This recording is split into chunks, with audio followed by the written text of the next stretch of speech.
Today let us discuss about the topic double integration. Here we start with the function. If a function is defined in uh, function of two variable x and y and is defined in a finite region R of the xy plane, then this double integral that is defined, it is denoted by say double integration f of x comma y dx dy, and uh, it is equal to say limit from n tends to infinity of the summation from I equal to 1 to n f of xi yi delta ai. This means n that क्या small n क्या है? हाँ, इसमें जो small N है these are the number of boxes. So यहाँ पे हमने क्या किया, एक रीजन है because the function should be defined in a region R. Okay, तो यहाँ पे जो रीजन आर है उसको हमने N number of small boxes में इसको डिवाइड किया हमने.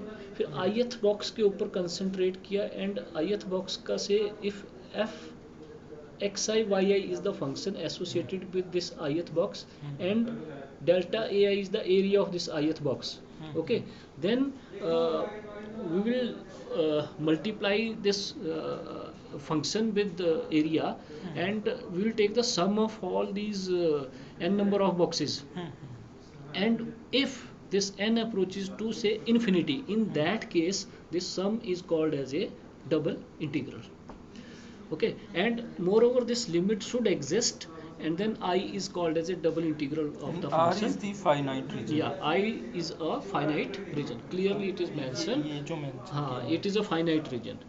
Okay, in that case if this limit exists, n approaches to infinity, if this exists, then this integral is called as a double integral over this region R. And this double integral of this function over the region R is also defined as a volume. We also call this as a volume of that particular region. आप इसको repeat करें, ये क्या ये अम, हाँ, if we go for this interpretation of double integration, then this double integration interpret the volume of a region. Double integral of Double integral of this function over the region R is defined as a volume. Okay, इसको volume से हम define करते हैं.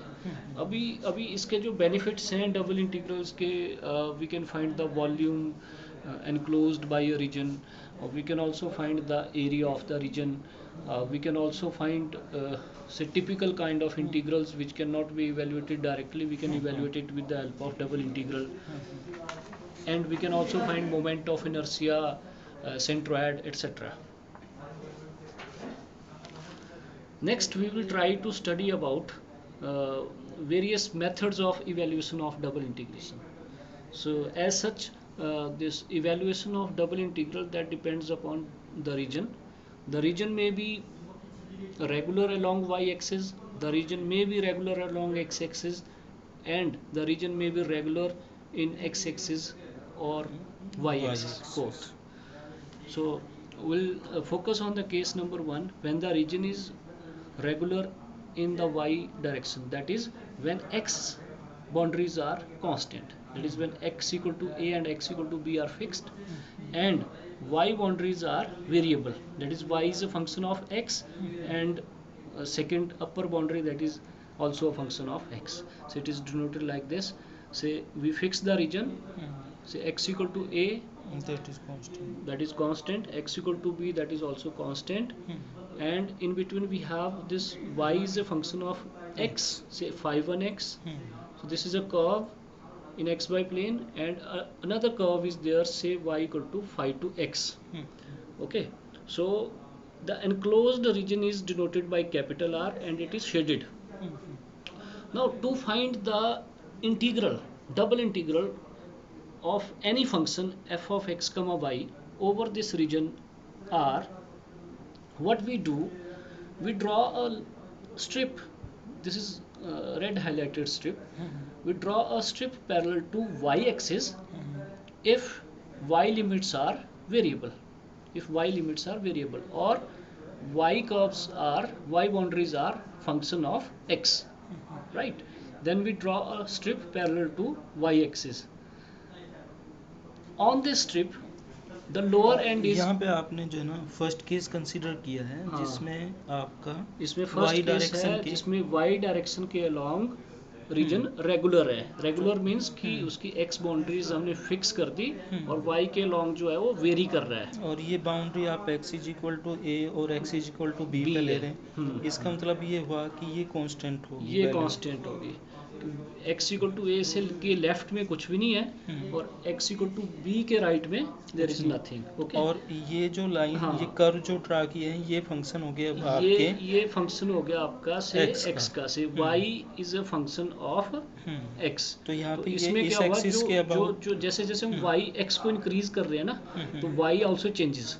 सो यहाँ पे x equal to a है तो y की वैल्यू यहाँ पे है इस पॉइंट पे. फिर जब x को आपने थोड़ा सा आगे लेके गए तो y की जो वैल्यू है वो यहाँ जैसे आ गई तो डिक्रीज y होगी. वेरी करता सो है. Some time it increases. अगर ये कर्व ना और एक स्ट्रेट लाइन हो तब y कांस्टेंट हो हाँ, जाएगा. जब स्ट्रेट लाइन हो जाएगी तो यहाँ पे क्या हो जाएगा, y कांस्टेंट हो जाएगा. This is a line parallel to x axis. तो ये जो बीच का रीजन है r से डिनोटेड है, शेडेड रीजन है, ये रीजन ऑफ इंटीग्रेशन है हमारा. तो अब इस रीजन में हमने फंक्शन को इंटीग्रेट करना है. तो कैसे इंटीग्रेट करेंगे, उसके लिए क्या है कि हम एक स्ट्रिप ड्रॉ करेंगे जो y के लॉन्ग हो. तो उस स्ट्रिप का लोअर एंड और अपर एंड फाइंड आउट करेंगे. अब लोअर एंड कहाँ पे लाई कर रहा है, इस वाले कर्व पे लाई कर रहा है. तो इस कर्व पे y की वैल्यू है 5x. और तो 5x y की लोअर लिमिट हुई. ठीक है, because you know y increase करता है अपर साइड में. ओके, तो और अपर एंड जो लाई करता है वो एक ऊपर वाला कर्व है. इस पॉइंट पे, ये पॉइंट अपर कर्व पे लाई कर रहा है और इस पॉइंट पे जो y की वैल्यू 5.2 है, 5.2x. तो hence the limits of y will be 5.1 will be the lower limit, 5.2 will be the upper limit. ठीक है, तो अब इस स्ट्रिप के अलोंग जो इंटीग्रल है, that is sum of small small parts on this line. Sum of small small parts on this line will be line integral of the function along y direction from 5.1 to 5.2. ठीक है, ये इस line के ऊपर integral है.